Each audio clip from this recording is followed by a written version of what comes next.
প্রিয় শিক্ষার্থীবৃন্দ, ক্লাউড স্কুলের পক্ষ থেকে তোমাদেরকে জানাই স্বাগতম। আমাদের আজকের ভিডিওর টপিক হলো হোয়াট ইজ মেটাফিজিক্যাল পোয়েট্রি। এই বিষয়টা নিয়ে জানা আর কি। তো আমরা শুরুতেই জানি যে মেটাফিজিক্যাল পোয়েট্রি কি, এবং এইটা সম্পর্কে আমরা ডিটেইল জানবো আজকে। দেখো, in the 17th century a new school of poetry started surfacing in reaction to the Elizabethan poetic convention. বলা হচ্ছে 17th সেঞ্চুরিতে, অর্থাৎ 1601 থেকে 1699 আর কি, এই এই সময়টাকে বলা হচ্ছে 17th সেঞ্চুরি। তো বলা হচ্ছে এই 17th সেঞ্চুরিতে একটা নতুন পোয়েট্রির ক্ষেত্রে একটা নতুন ধরনের ধারা আসে, হ্যাঁ, যেটাকে বলা হচ্ছে স্কুল। তো বলতেছে new school of poetry started surfacing. নতুন ধরনের একটা ধারা পোয়েট্রিতে সেটা আহ, শুরু হয়।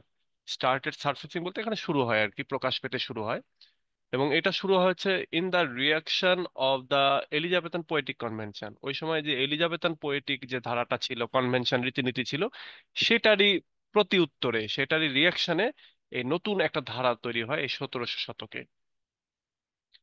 That new school of poetry is known as metaphysical poetry. ওই নতুন ধরনের যে স্কুল অফ পোয়েট্রি, কবিতার যে নতুন একটা ধারা, সেটাই মূলত মেটাফিজিক্যাল পোয়েট্রি নামে পরিচিত। Metaphysics, as the term denotes a science of abstract concepts. এখানে মেটাফিজিক্স বা এই যে টার্মটা, এই টার্মটা ডিনোট করতেছে, নির্দেশ করতেছে যে আহ, এটা একটা সায়েন্স, এবং সেই সায়েন্সটা হচ্ছে science of abstract concept. Abstract কনসেপ্টের সায়েন্সটাকে এটা নির্দেশ করতেছে। কারণ অ্যাবস্ট্রাক্টটা কি, আমরা ওই যে পড়তাম না, অ্যাবস্ট্রাক্ট নাউন, কনক্রিট নাউন পড়তাম।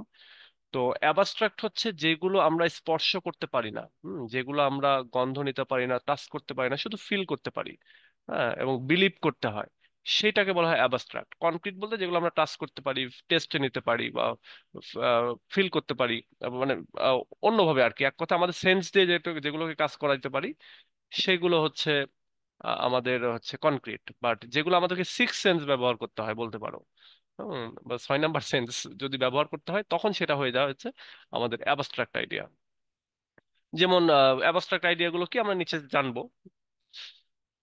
দেখো, মেটা মিন্স, এখানে মেটাফিজিক্স এর ক্ষেত্রে মেটা মিন্স বেয়ন্ড। মেটা মানে কোনো কিছু ছাড়িয়ে যাওয়া, and physics means science of concrete things. এবং ফিজিক্স মানে হচ্ছে কোনো একটা কনক্রিট থিং, সেটারই মানে সেইটা আর কি, ফিজিক্স যার শরীর আছে, এক কথা যার বডি আছে, যেটাকে আমরা টাচ করতে পারি, এইটা হচ্ছে ফিজিক্স।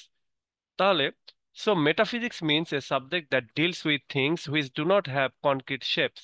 সুতরাং মেটাফিজিক্স মানে হচ্ছে এটা এমন এমন সাবজেক্ট নিয়ে, এমন এমন কনসেপ্ট বা আইডিয়া নিয়ে কাজ করবে, যে সমস্ত কনসেপ্ট সাবজেক্টের বা যে সমস্ত বিষয়ের কোনো কনক্রিট শেপ নাই, কোনো বডি নাই।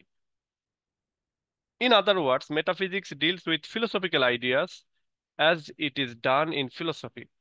এবং অন্য কথায় বলা যেতে পারে যে মেটাফিজিক্স মূলত ফিলোসফিক্যাল আইডিয়া, দার্শনিক যে কনসেপ্ট বা আইডিয়া, সেগুলো নিয়ে তারা মূলত কাজ করে থাকে। As it is done in philosophy, যেহেতু এটা ফিলোসফিক আইডিয়া গুলো নিয়ে কাজ করা হয়, বা অ্যাবস্ট্রাক্ট ফিলোসফির ক্ষেত্রে যে এই জিনিসগুলোই হয়, যে অ্যাবস্ট্রাক্ট জিনিস নিয়ে কাজ করে থাকে ফিলোসফি। তাহলে আমরা এখানে কি জানলাম, 17th সেঞ্চুরির একটা নতুন পোয়েট্রি ধারা আসে এই এলিজাবেথান ধারার বিপরীতে, এবং সেই ধারাকে বলা হচ্ছে মেটাফিজিক্যাল স্কুল অফ পোয়েট্রি। এবং এই মেটাফিজিক্যালের ক্ষেত্রে মেটা মানে হচ্ছে বেয়ন্ড, আর ফিজিক্স মানে শরীর বা বডি। তো যেই জিনিসের বডি নাই সেটাকে বলা হচ্ছে মেটাফিজিক্স, অর্থাৎ শরীর ছাড়া বা শরীরকে ছাড়িয়ে গেছে, বেয়ন্ড করে গেছে, সেই জিনিসকে বলা হচ্ছে মেটাফিজিক্স। আর মেটাফিজিক্স সবসময় কনসেপ্ট, আইডিয়া এগুলো নিয়ে কাজ করে থাকে। এবং মানে যেগুলো আসলে আমাদের অ্যাবস্ট্রাক্ট কনসেপ্ট, অ্যাবস্ট্রাক্ট থিং, সেগুলো নিয়ে, যেগুলো আমরা টাচ করতে পারি না, আমরা টেস্ট নিতে পারি না, বা আমাদের যে পাঁচটা সেন্স, এগুলো যে আমরা বুঝতে পারি না, সেগুলো হচ্ছে আমাদের হচ্ছে এই অ্যাবস্ট্রাক্ট থিং। এবং এইগুলো মূলত ফিলোসফিক্যাল আইডিয়াও বলা যেতে পারে, সেগুলো হচ্ছে এই মেটাফিজিক্যালের অন্তর্ভুক্ত।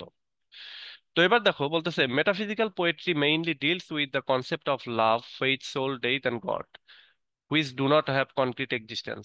বলতেছে মেটাফিজিক্যাল পোয়েট্রি বেসিকলি তোমার কনসেপ্ট অফ লাভ, মানে যে আইডিয়াগুলো নিয়ে আহ, বা এক কথা মেটাফিজিক্যাল পোয়েট্রিগুলোর সাবজেক্ট যেগুলো হয়, থিম যেগুলো হয়, সেটা হচ্ছে লাভ, ফেইথ, সোল, ডেথ, গড। দেখো, এই সবগুলোরই কোনোটারই কি বডি আছে? আমরা কি টাচ করতে পারবো? মৃত্যুকে তুমি টাচ করতে পারবা?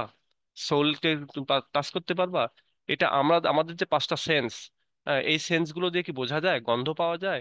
লাভের কোনো গন্ধ আছে? লাভের কোনো টেস্ট আছে? কিছুই নাই। তো এগুলো আমাদের জাস্ট সেন্স দিয়ে বুঝতে হয়, সেন্সিক্যাল বিষয় আর কি এগুলো। এই জন্যই বলা হচ্ছে এই টপিক গুলো হচ্ছে অ্যাবস্ট্রাক্ট টপিক। তো এই টপিক গুলো দিয়েই, এই টপিক গুলো যেই পোয়েট্রি গুলো মানে ডিল করে, সেগুলোকে বলা হচ্ছে মেটাফিজিক্যাল পোয়েট্রি। এবং বলা হচ্ছে এগুলোর আসলে কোনো কনক্রিট এক্সিস্টেন্স নাই, এগুলোর কোনো বডি নাই, এক কথায় ফিজিক্স নাই। Metaphysical poems use arguments and logic not only instead of only emotion or passion. বলা হচ্ছে মেটাফিজিক্যাল পোয়েম যেগুলো, তারা আর্গুমেন্ট ইউজ করে তাদের লজিক গুলোকে ক্লিয়ার করার জন্য। তারা ইনফ্যাক্ট তাদের লজিক ইউজ করে, এখানে ইমোশন বা প্যাশনের শুধু যে ইউজ করবে তা না, বরং এখানে তারা তাদের কথাগুলো মানে আর্গুমেন্ট দিয়ে তারা বুঝিয়ে থাকে। This kind of poetry is highly conceited and witty. এই জাতীয় পোয়েট্রি গুলোর ভেতরে অনেক কনসিট ইউজ করা হয়, মানে তুলনা থাকে, এখানে অনেক কিছুর সাথে তুলনা করা হয়। এবং উইটি হয়, উইটি মানে এখানে জ্ঞানোদীপ্ত কথাবার্তা থাকে, যেটা বুঝতে গেলে আমাদের জ্ঞানের ইউজ করতে হয়, যেটাকে বলা হচ্ছে উইটি। এবার উইট কি? Wit is an intelligent expression of rare acumen and a conceit is a comparison between two perfect dissimilar things. বলা হচ্ছে উইট হচ্ছে এটা একটা ইন্টেলিজেন্ট এক্সপ্রেশন। মানে তুমি যখন তোমার ভিতরে যখন উইট থাকবে, তুমি যে কোনো জিনিসকে জ্ঞানের সহিত, মেধার সহিত তুমি ওইগুলোকে এক্সপ্রেস করবা বা বুঝতে পারবা। এবং একটা রেয়ার একটা অ্যাকিউমেন্ট, একটা আলাদা একটা তোমার গুণাবলী। অন্যদিকে কনসিট হচ্ছে তোমার একটা কম্প্যারিজন। আমরা জানি সিমিলিতে কনসিট, সিমিলি একটা কম্প্যারিজন, ওটা ডিরেক্ট কম্প্যারিজন করে। মেটাফোর একটা কম্প্যারিজন, ওটা ইনডিরেক্ট করে। আর কনসিট এটা এক ধরনের মেটাফোর বা এটাও একটা কম্প্যারিজন, যেখানে মূলত দুইটা বিপরীত দুইটা জিনিস এবং খুবই দূরবর্তী দুইটা জিনিস, সেই দুইটা জিনিসের ভেতরে আলোচনা হয়, কম্প্যারিজনটা হয়। যেমন ওই যে আমরা গুডমোরো কবিতা দেখেছিলাম না, যে আহ, বা একটা সেভেন স্লিপার্স ডেনের সাথে তোমার লাভারদের ইনোসেন্সকে কম্পেয়ার করা হচ্ছে। সেভেন স্লিপার্স ডেন যারা ঘুমিয়ে আছে, তাদের ঘুমের সময় তাদেরকে যে ইনোসেন্ট দেখা হয়, তো সেরকম ইনোসেন্টের সাথে এই লাভারদের আনঅ্যাওয়ারনেস অফ দ্য লাভ, সেটাকে তুলনা করা হচ্ছে। সো ওইটা হচ্ছে এক ধরনের কম্প্যারিজন, তো কোথায় সেভেন স্লিপার্স ডেন আর কোথায় এই লাভাররা। তাহলে এখানে এটা একটা তোমার এই কনসেপ্ট। এরপরে বলতেছে metaphysical poets use wit and conceit very frequently in their poems with the effect of surprise and stun.